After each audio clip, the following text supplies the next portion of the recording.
Ricky Rackman here. Welcome to the Headbangers Ball. Very glad to be back in the studio. But I do want to thank Vince and Nikki from The Crew, who were here last week and did a very, very good job, I might add. Tonight is going to be a killer show. I'm glad to be here because it's going to be a great show.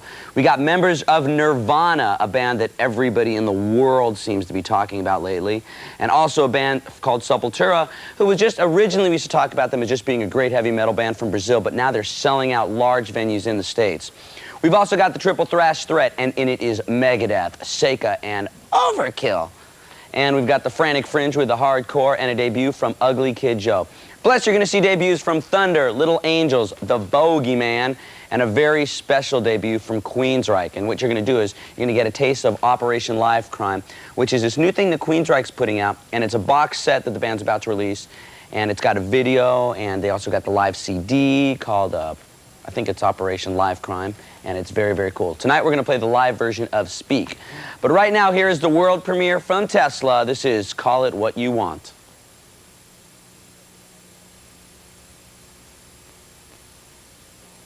Welcome back to the Headbangers Ball. Ricky Rackman here. Now, I don't know that much about how the industry charts and stuff like that work, but as far as street buzz goes, I can tell you honestly, I have never heard of a band getting a bigger buzz quicker than this band, and I'm not saying it seriously because they are here. I'd like to welcome Chris and Kurt of the band Nirvana. Hi, Ricky. So how's it going? I mean, it's got to be, first of all, love the suit. Thanks a lot. Be very comfortable on planes, I think. On planes, yeah. Well, it's a ball. It's Headbangers Ball, so I thought I'd wear a gown. Dress for the ball. There you go. And he wouldn't wear his tux. He didn't give me a corsage either. No. So you hurt his feelings. At least I asked you out. You know. This thing has got to be like, I mean, pretty wild. I mean, everywhere you go, in all different types of the music scene, people like really seem to be getting into Nirvana right now. Yeah. I mean, isn't it pretty overwhelming? Everybody wants to be hip. And so that's what it is now. Everyone wants to be accepted. That's right. It's like a core of personality and ego. Is like humans are social creatures. So, I can't hear. Everything is covering your ears. Oh, it's good to look at you. Yeah, and that's the psychological aspect of the band's popularity. Oh, so maybe they like the record. I don't know. It could be the music, maybe. I mean, I like the music. I don't know about it being hip. You don't understand. It's got to be a very heavy, heartfelt conversation. Now, emotions. How long have you guys been together? I mean, you had an album out before this one. We've been together since like early '87, and our album came out in first album, Bleach, came out in July of '89. And that was kind of just a part of an underground scene, sort of? Yeah, it was totally underground. Nope. The Sub Pop label. Which is basically a lot of bands from Seattle, right? Yeah, yeah. There's like Fluid. They're from Denver, and L7. They were great from band. LA. Oh yeah. Great. Okay, we're going to be back talking to these guys in a little bit. Also, we're going to be playing their video, Smells Like Teen Spirit, which is very quickly becoming one of the most requested videos here on MTV also. So stick around as the Headbangers Ball continues. Welcome back to the Headbangers Ball. Chris and Kurt from the band Nirvana are here.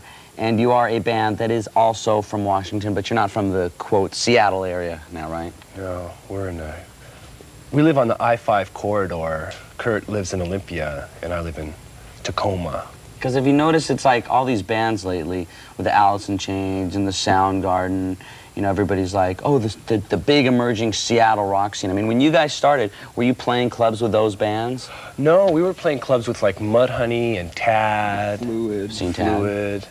Yeah, and we played a show with Soundgarden in Olympia, like out in this park during the day. It was really neat. So when you guys started, I mean, like the bands like that you mentioned before, part of the Sub Pop thing, right. You guys were kind of an underground, didn't start in the, let's say, quote, rock and roll clubs. You were kind of playing like for the college crowds and the underground scene first, right? Yeah. And then it just crossed over? Well, that's where we got our start. Is like we were listening to Black Flag and MDC, and we always were like into punk rock and stuff, and we just kind of fell into this Seattle thing with like all the bands that I mentioned before. Because the way they're categorizing it, they're calling it, you know, part of this grunge sound, and now they've said, you know, Nirvana is the newest band in this, you know, I hate putting labels on things, but they're saying that you're the newest of the new grunge sound. Yeah. I'm starting to understand like what grunge is. It's like if you have heavy metal, it's like a lot of it's the same guitar sound. I think grunge has to do with the guitar sound. It does have kind of a Fine title. It's grunge. like it. grunge is more organic guitars, like Mudhoney. They have their crazy sounding guitars, and Tad just totally growly, like a different sound. Growly. Growly, yeah. So like Tad, he's a big bear and he just growls. Like, oh, should be in a tour bus with that guy. Now, we're about to play the video, which also happens to be the #5 Skull Crusher, which is a very good thing. And we'll play that, and then we'll talk about it a little bit later. Would you like to lead into it for us? It's Nirvana, Smells Like Teen Spirit, Skull Crusher #5 also. With Smells Like Teen Spirit, and Chris and Kurt of Nirvana are here with us on the Headbangers Ball, kicking it on old Jennifer. Now, tell us a little bit about the video. First of all, where do you find cheerleaders with tattoos? That's just at my Anarchy personal High question. School. Yeah, where? Anarchy High School. Anarchy High School. Yeah. I mean, what is the deal with that show? I mean, was that like a live performance or? No, it was a video shoot, and we had a bunch of fans come down, and they just went crazy. And I think they made the video, really. I mean, they were just so into it, and everybody was so cool, and it was a lot of fun to do. It was just crazy. People were jumping around, and They had a lot of patience. It was like 12 hours of listening to the song over and over and over again. Yeah, do you like doing videos? I mean, I know that it takes a long time to do and things like that. It's all right. Now, is that pretty good example of what it's like seeing Nirvana live as far as the crowd goes? Oh, yeah.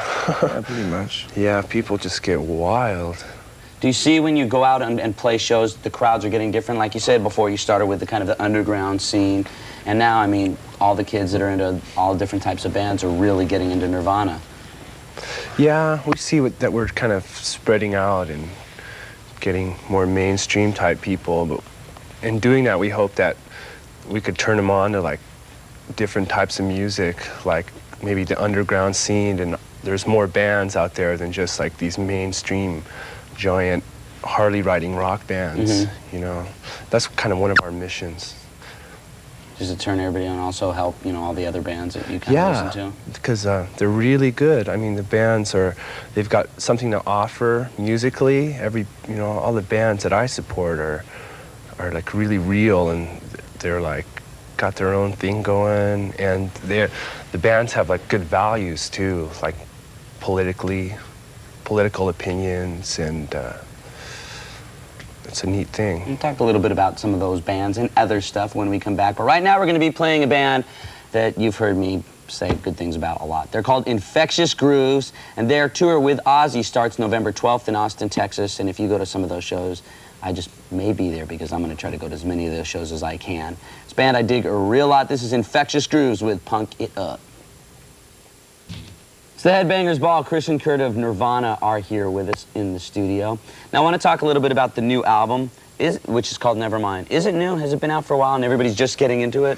Or is it pretty new? It's been out for about a month now. And Yeah. what do you think the reason is that everybody's just gotten into Nirvana so quickly? I mean, it's pretty wild. Because we have our big bandwagon, and we have a bunch of Clydesdale horses, multicolored horses pulling it, and people are just jumping on, and it's kind of like a Ken Kesey acid trip type thing. That explains Passing it then. Kool-Aid around, and we're like the merry pranksters. Kind of the Jim Jones thing. Oh yeah, Kool-Aid, Jim Jones, right. You got that. Now, about some of the songs, like my favorite song on the record is Lithium, because I think to me, I mean, I like some of the old pop stuff, and it's got like I mean, the whole album, some of the songs sound like early, real hard punk stuff, and some stuff, I mean, almost reminds me of like a heavier Replacements in a way. And I hope you don't take that the wrong way. No, it's fine. I mean, yeah. what is the kind of stuff that you guys are listening to? I mean, every song has a real kind of different vibe to it.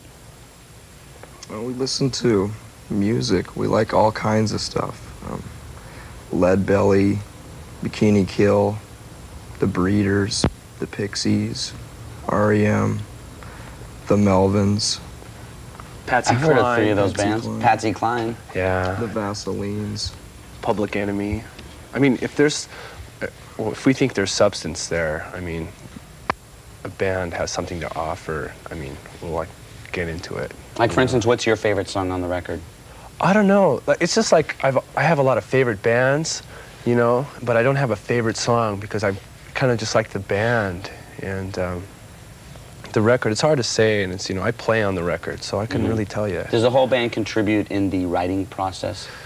Well, Kurt will come up with like riffs and he does the lyrics, you know, and then we'll just like jam on it and spew something out. It's like the Play-Doh Fun Factory, and we just stuff it in and it comes out into spaghetti or little figures or something. And you guys are playing out on the road right now? Yeah, we've been on the road for like a month, and we're playing. We wrap up the American leg of the tour in Seattle with Mudhoney on Halloween, and we've wrapped it up.